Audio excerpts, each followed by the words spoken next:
नमस्कार श्रोते हो नमस्कार. आजच्या अमृत कलश या कार्यक्रमामध्ये मी रेवा देवरस आपलं सगळ्यांचं अगदी मनापासून स्वागत करते आहे. श्रोते हो, सामाजिक, सांस्कृतिक आणि राष्ट्रीय कार्यासोबतच एक आदर्श शिक्षक आणि ज्या व्यक्तीला 14 एप्रिल 2003ला दलित पुरस्काराने सुद्धा सन्मानित करण्यात आलेलं आहे. असे दिनकर कांबळे सर आज आपल्या स्टुडिओमध्ये आलेले आहेत. त्यांच्या कार्याविषयी आणि त्यांनी आयुष्यात घेतलेले अनुभव यांच्याविषयी आज आपण त्यांच्याशी विस्तृत चर्चा करणार आहे. कांबळे सर, आमच्या आकाशवाणीच्या स्टुडिओमध्ये आपलं स्वागत आहे. नमस्कार. नमस्कार. सर, कार्यक्रमाच्या सुरुवातीला आपली कौटुंबिक पार्श्वभूमी, आपलं बालपण कुठे गेलं, आपलं शिक्षण कुठे झालं, याबद्दल आमच्या श्रोत्यांना आपण काय सांगाल? मॅडम, गरीब घराण्यात आम्ही जन्माला आलो. दानवे तालुका शिरूर, जिल्हा कोल्हापूर. या ठिकाणी प्राथमिक शाळा आमची होती आणि या शाळेमध्ये लहानपणापासून आम्ही त्या शाळेमध्ये प्रवेश करत होतो. पहिलीला गेलो ती 7वीपर्यंत आमचं शिक्षण त्याचं पूर्ण केलं. बरं. प्राथमिक शाळेतलं. माध्यमिक शाळेतलं जयसिंगपूर कॉलेज जयसिंगपूर या ठिकाणी 10वीपर्यंत आम्ही शिक्षण पूर्ण केलं आणि त्याच्यानंतर मला शिक्षकाची नोकरीचा कॉल आला आणि त्यानंतर शिक्षक मी झालो. बरं. शिक्षक झाला का झालात तर मुलांचं कल्याण करण्यासाठी, गरीब गोरगरीब लोकांना समृद्ध करण्यासाठी, त्यांचं विचारांचं प्रेरणा करण्यासाठी मला शिक्षण क्षेत्र जास्त आवडतं आहे. मग ती फाईलवर माझी मुळगावकर साहेबांनी बघितलं आणि त्यांनी मला विचारलं, हे चित्र कोणाचं आहे? तर साहेब म्हणजे सांगलं, हे ज्ञानाचं प्रतीक आहे. कशावर ओळखला? तर लहानपणापासून मी शाळेत शिकत गेलो, ते आईवडिलांनी मला घातलं. त्यावेळेला श्री गणेशा येणमहा ही अक्षरं मला माझ्या गुरुजींनी काढून दिलं.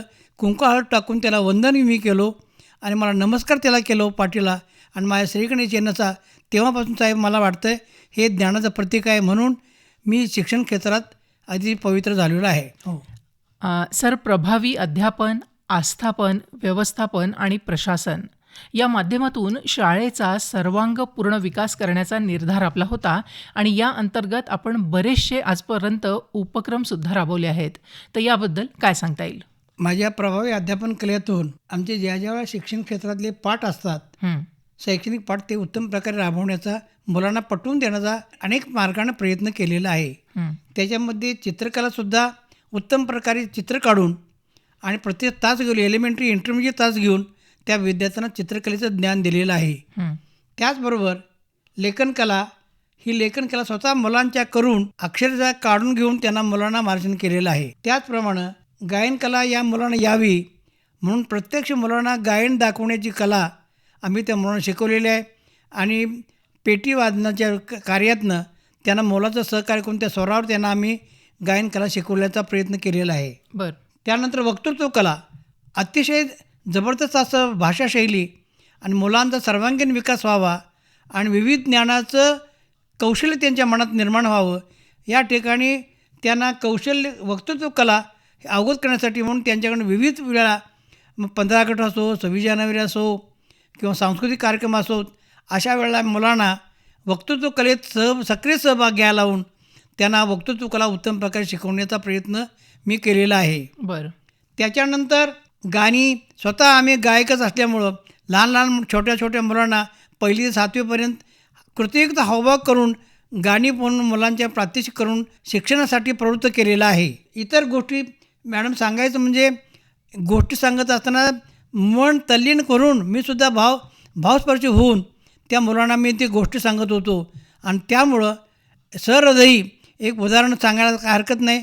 आईचं काळीचं आपण गोष्ट सांगतो मुलांना, त्यावेळेला अगदी हृदयद्रावक, अंतःकरणपूर्वक कृतीयुक्त हावभाव करून मुलांना शाळेमध्ये मी सांगत होतो. आणि त्यामुळं स्वतः मुलंसुद्धा रडत होती, मुली रडत होत्या. ते काळीच कापण आईचं घेतल्यानंतर अक्षरशः सगळ्यांचं हृदय भरून आलं होतं. तेव्हा अशा प्रकारे हृदयस्पर्शी गाण्याचा, गोष्टीचा कार्यक्रम आम्ही त्या मुलांच्याकडून घडवून आणलेला आहे आणि त्यामुळं मुलांना एक आदर्श कांबळे गुरुजी वाटतात असंच त्यांना वाटत होतं.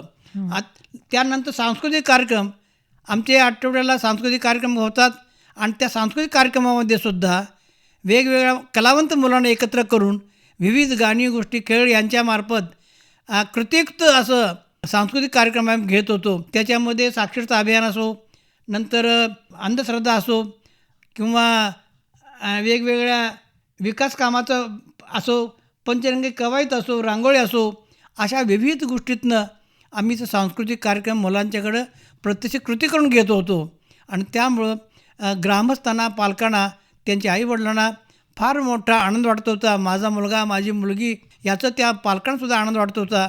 हे आम्हाला सांगायला मोठा अभिमान वाटतो. सर, आपल्या आयुष्यातील जवळजवळ 38 वर्ष आपण एक शिक्षक म्हणून निष्ठापूर्वक अहोरात्र त्या क्षेत्रात काम केलेलं आहे आणि आपल्याला यासाठी आदर्श शिक्षकाचा पुरस्कार सुद्धा प्राप्त झालेला आहे. तर इतक्या वर्षामध्ये आपण बरेचसे विद्यार्थी सुद्धा घडवले आहेत. इतका लांबचा पल्ला आपण गाठला, तर ह्या एकंदरीत या पल्ल्याविषयी, या अनुभवाविषयी काही सांगता येईल का? माझं ध्येय होतं की माझा अध्यापन कला प्रभावी असल्यामुळं त्या मुलांना एक डॉक्टर, वकील, इंजिनियर व्हावं आणि भविष्यकाळामध्ये सुद्धा देशाचा उपयोग त्यांना करता यावा, बरोबर. या भावनेतनं आम्ही त्या मुलांना सर्वांगीण विकास करण्यासाठी आम्ही अहोरात्र प्रयत्न केलेले आहेत. त्यामुळं काही मुलं डॉक्टर झालेले आहेत, वकील झालेले आहेत, नंतर इंजिनियर झालेले आहेत, राजकीय पुढारीसुद्धा निर्माण झालेले आहेत.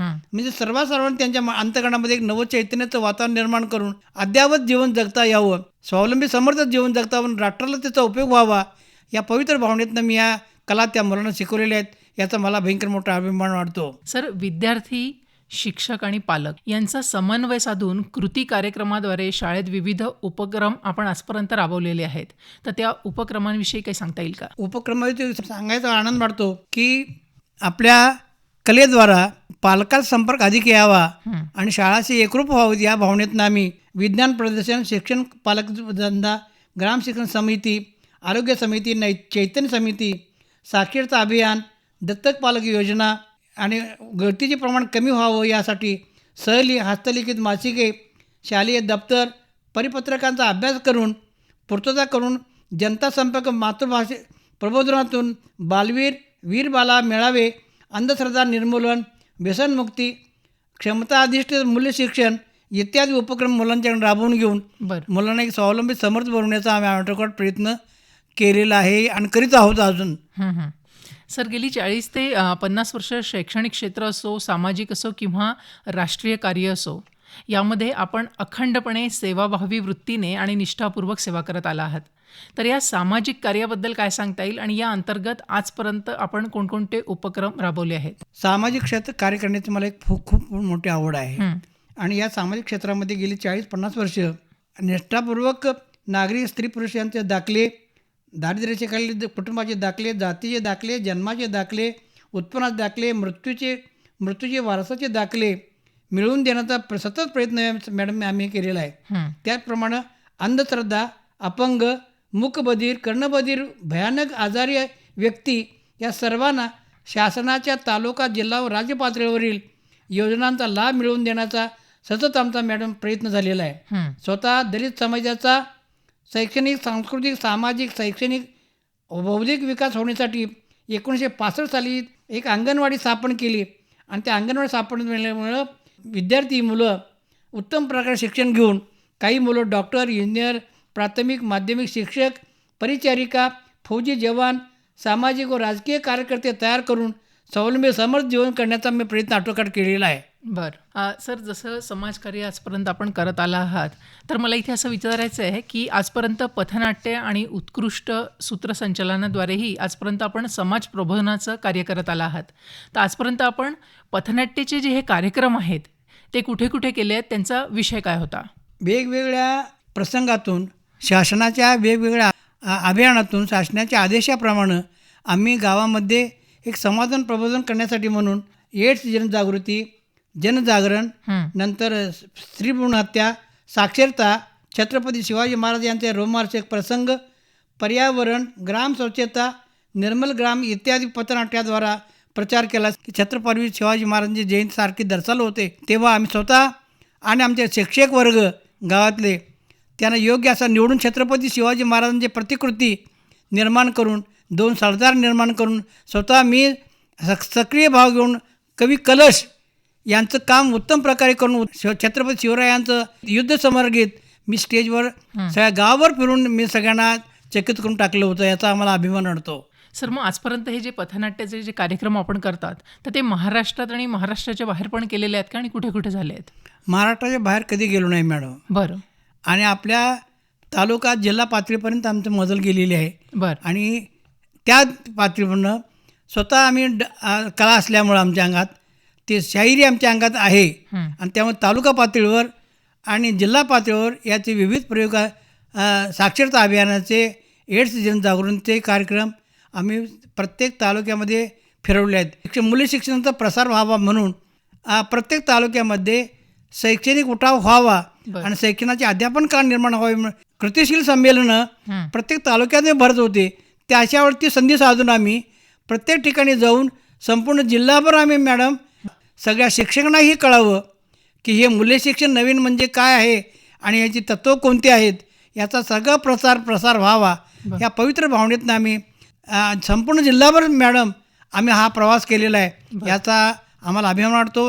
आणि सगळ्या तालुक्यामध्ये, सगळ्या जिल्ह्यामध्ये मूल्य शिक्षणाचा प्रचार आणि प्रसार करण्याची सुवर्ण संधी सर्जेराव जाधव साहेबांनी आम्हाला दिली. याच्यामुळे मी कृतज्ञता व्यक्त करतो. बरं सर, तसं पाहिलं तर व्यवसायाने आपण शिक्षक आहात, बरोबर, पण आजपर्यंत सामाजिक, सांस्कृतिक आणि राष्ट्रीय कार्यात आपण अग्रभागी आहात. पण सर मग सूत्रसंचालनाकडे वळावं असं कसं काय वाटलं? आणि पहिलं सूत्रसंचालन आपण कुठे केलं होतं याबद्दल काही सांगता येईल? येस मॅडम, गावामध्ये राजकीय पुढारी आहेत. बरं. आणि प्रत्येकजण पुढारी आपापल्या कार्याप्रमाणे तालुक्यातले, जिल्ह्यातले मान्यवर नेते मंडळी गावात बोलवत असतात. मग त्या नेमकं काय बोलायचं, मग याचं सूत्रसंचालन बोलण्याची ताकद, क्षमता माझ्याकडे परिपूर्ण आहे, कला आहे. या कलेला सूत्रसंचालन करण्याबाबतीत गावामध्ये कुठलाही कार्यक्रमाचा कांबळे गुरुजींना बोलवा. बरं. सूत्रसंचालन करण्यासाठी म्हणून ते एक्सपर्ट आहेत आणि सर्वांचे कौतुक ते मोठ्या चांगल्या भावनेनं करतात. सर्वांना आपल्याला वाटतात या कलेमुळं. तेव्हा अशा प्रकारे तालुक्यातले, जिल्ह्यातील, राष्ट्रीय, जिल्हा पातळीवरचे खासदार, आमदार आमच्या घरी येऊन गावात येऊन गेले. त्यांचं यथोचित शब्दात आम्ही स्वागत केले गावामध्ये. त्यामुळे गावातल्या सगळ्या लोकांना एक कांबळे गुरुजी एक अष्टपैलू शिक्षक आहेत असं त्यांच्या मनामध्ये, अंतकरणात जाणीव आज अखेर आहे आणि तुम्ही सोडलेलं नाही. बरं सर, जसं गेले 38 वर्ष आपण एक शिक्षक म्हणून कार्यरत होतात, त्याच्यानंतर सामाजिक, सांस्कृतिक आणि राष्ट्रीय कार्यातही जसं मी म्हटलं आपला अग्रभाग होता, तर इतका मोठा जो पल्ला आपण गाठला आहे सर, तर एखादा म्हणजे सोशल वर्क करताना आपल्याला एखादा अनुभव जो कायम आपल्या स्वरूपी राहील असं काही आहे का सांगण्यालायक? आपल्या गावामध्ये कोरोना रोगाचा प्रसार झाला आणि भयानक लोक झाले त्यावेळेला आणि आजारी पडले लोक. परंतु माझ्या मनातसुद्धा त्यांच्या कोरोना रोगा गावाचा कसा हटेल यासाठी आम्ही प्रयत्न स्वतः मी 5-6 हजार प्रती काढल्या आणि सगळ्या गावावर वाटून दिल्या. इतकंच नाही तर स्वतः गाडी फिरून त्या कोरोना रोगाचा प्रचार करायसाठी मी पत्रिका काढल्या, कॉम्प्लेट्स काढले, घरोघरी पोचवल्या. स्वतः मी ते मास्क बांधतात का नाही, प्रत्येक घरोघरी जाऊन फिरून मॅडम मी सगळ्या घरांना दिलेले आहेत. आमचं 25,000 वस्तीचं गाव आहे. एकही कोरोना रोगानं पछाडलेला नव्हता. अच्छा. आणि बाहेर 1-2-3 होते अपवादात, पण त्याचा मी शोध लावला तर ते परगावात आले होते. परगावात कुठेतरी त्यांना पछाडलं होतं, त्यामुळे ते दगावले होते. परंतु माझा प्रचार इतका प्रभावी होता माझा मॅडम की काव्य गायन केलं होतं, पथनाट्य निर्माण केलं होतं, घरोघरी जाऊन मी पत्रिका ते मास्क वाटले होते. आणि मास्क वाटत असताना सुद्धा अंतःकरणपूर्वक एखाद्या घात कुटुंबातला माणूस बोलतोय की नाही, त्याप्रमाणे त्या कुटुंबातल्या प्रत्येक व्यक्तीला मी सांगत होतो, बाबांनो घरातनं बाहेर पडू नका, काळजी घ्या, घर मांडणं जेव चला, आणि सर्दी, पडशी, खोकला, ताप जर आला डॉक्टरना तर ताबडतोब डॉक्टरांच्याकडे जावा. बरोबर. अशा प्रकारे करून गावातला एकही मनुष्य कोरोना रोगानं पछाडला नव्हता, याचा अभिमान वाटतो. आणि त्याचं फळ मला गावातल्या सगळ्या लोकांनी छत्रपती शिवाजी चौकामध्ये कोरोना योद्धा म्हणून पुष्पवर्षाव माझ्यावर केला गावातल्या नेते मंडळींनी. क्या बात. आणि कोरोना योद्धा म्हणून मला पदवी दिली त्यांनी. 5-6 हजार मास्क वाटले. ते मास्क तर कसं वाटलं मॅडम, तर 25 महिला तज्ज्ञ, शिलाई मती ज्या तज्ज्ञ आहेत अशा महिलांच्याकडे मी कापडाचे तागे दिले होते. आणि 15 दिवस त्यांना मुदत दिली होती मी. आणि हे तुम्ही त्यांना आकार दिला होता त्या मास्कचा तयार करण्याचा, तेव्हा दोन्हीकडे बाजूला 2 हे बांधून तुम्ही मला ते ताबडतोब 15च्या आत तुम्ही मला द्या हे सांगितल्यानंतर खरोखर सगळ्या महिलांनी मला उत्तम प्रकारे, ती माझी मी विद्यार्थीच होती गावातली, अखंड राबले मॅडम गावासाठी. त्यामुळे त्या महिलासुद्धा मोठ्या उत्स्फूर्तपणानं मला त्यांनी ते मास्क माझ्याकडे आणून दिले.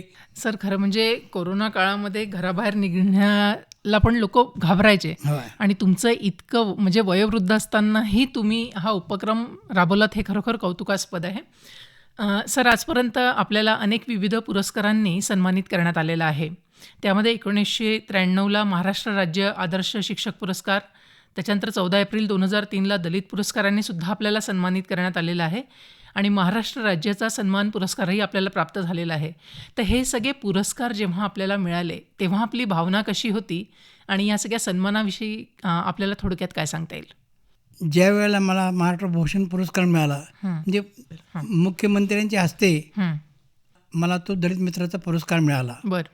आणि त्यांच्याबरोबर आता मगाशी सर्जेराव शिंदेचं नाव घेतलो, त्यांनी माझ्या श्रद्धा होती, माझा विद्यार्थी असतो, हं. तेव्हा त्याने 15-20 लोक गाडीनं घेऊन आम्ही मुंबईला गेलो होतो. हं. आणि मुंबईला गेल्यानंतर त्या साहेबांच्या हस्ते, मुख्यमंत्री यांच्या हस्ते मला हा दलित मित्र हा पुरस्कार दिला आणि मोठं शाबासकी दिली.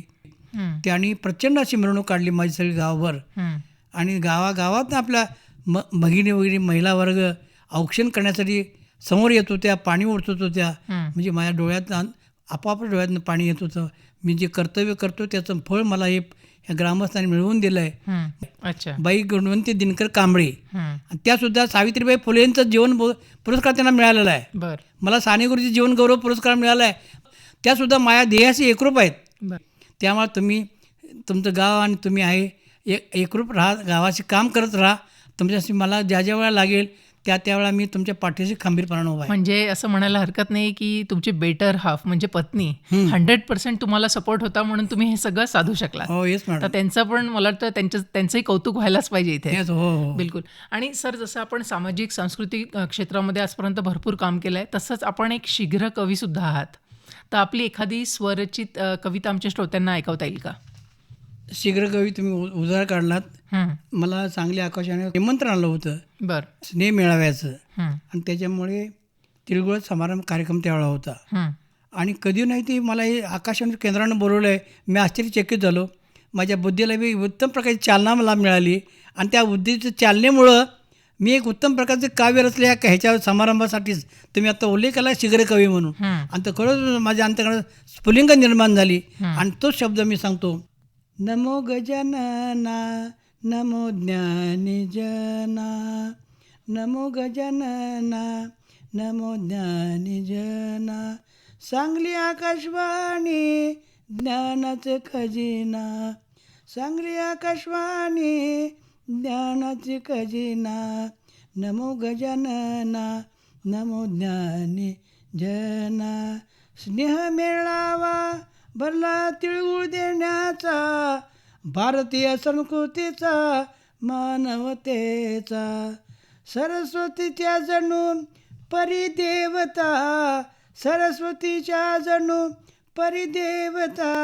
ज्ञानामृताचा वर्षाव करता, निवेदन देता, नमो गजानना नमो ज्ञानीजना, विविध विषयांच्या मुलाखती घेता, दीपस्तंभ झाले सर्व निवेदकाता, नमो गजानना नमो ज्ञानीजना, नमो गजानना नमो ज्ञानीजना, नमो गजानना नमो ज्ञानी जना. क्या बात आहे. म्हणजे सर, या स्वरचित कवितेमध्ये खरं पाहिलं तर तुम्ही सांगली आकाशवाणी, त्याच्यानंतर इथे काम करणारे आणि विविध कार्यक्रम या सगळ्यांचाच खूप थोडक्यात पण खूप छान उल्लेख केलेला आहे. सर, आज एक ज्येष्ठ नागरिक म्हणून आणि एक हाडाचा शिक्षक म्हणून आजच्या युवा पिढीला आणि या समाजाला आपण काय संदेश द्याल? आज हे धक्काबुक्कीचं जीवन संपूर्ण समाजामध्ये आणि देशामध्ये पसरत चाललेलं आहे. हं. आणि विविध कल्पना, विविध गावात वार्षिक स्थितीतील भुललेल्या अवस्था निर्माण झालेल्या गावामध्ये. तेव्हा अशा वेळेला तरुण पिढींना कुठेही वाहत जाऊ नका. गावचा उत्तम प्रकार सेवा तुम्ही करत चला आणि गावचं सेवा करून वाहत जाऊन व्यसनानिर्धास्त राहा, व्यसनमुक्त राहा. आणि सांगितल्याप्रमाणे तुम्ही तुमचं कुटुंब सांभाळा. अगोदर आईवडिलांच्याकडे वंदन करा, आईला पप्पांना, घरातील नातेवाईक सगळ्यांना लोकांना तुम्ही एक माना आणि त्यांचं दैवत आहे तुम्ही त्यांचं. तेव्हा या अशा प्रकारे तरुण पिढींना एक उत्तम प्रकारे संदेश निर्व्यसनी राहून तुम्ही तुमच्या जीवनाचं गावचं कल्याण करा. तर तुमच्या जीवनाचा अर्थ आहे. नाहीतर आला आला प्राणी जन्माचा आला, गेला गेला बापडा व्यर्थ गेला, असं तुम्ही करू नका. जीवनामध्ये जन्माला घातले परमेश्वरानं तुम्हाला, तर तुम्ही आईवडिलांची सेवा करा, गावची सेवा करा, तालुक्याची सेवा करा, जिल्ह्याची सेवा करा. आणि इतकंच नाही तर तुमच्या कर्तृत्वानं महाराष्ट्राचा मंत्री बी व्हा. आणि अशा प्रकारे गावाला तुम्ही बांधून घ्यायचं आटोकाट प्रयत्न करा. हीच तुम्हाला माझी कळकळीची नंबर विनंती आहे. आज दिनकर गुरुजी 88 वर्षाचा असतानासुद्धा तुम्हाला एवढं सांगतोय, तळमळीनं सांगतोय, तर गाव विसरू नका. गावाची माती ही पांढरी डॉक्टर बाळासाहेब खडेकरांची पंढरी आहे. आणि या पंढरीला तुम्ही विसरता कामा नये. असाच झेंडा तुमचा गावचा लौकिक कायम वाढत राहावा आणि गावचा लौकिक वाढवावा, असं तरुणांना माझा कळकळीचं नम्र विनंती आहे. बरं सर, खूप कमी आणि समर्पक शब्दांमध्ये आजच्या तरुण पिढीने कसं वागायला पाहिजे हे आपण सांगितलं आहे. आज आपण इथे आलात सर, आपले कार्य आणि अनुभव आमच्या श्रोत्यांना सांगितले. त्याबद्दल आकाशवाणीच्या सांगली परिवारातर्फे मी आपले आभार मानते. धन्यवाद. धन्यवाद.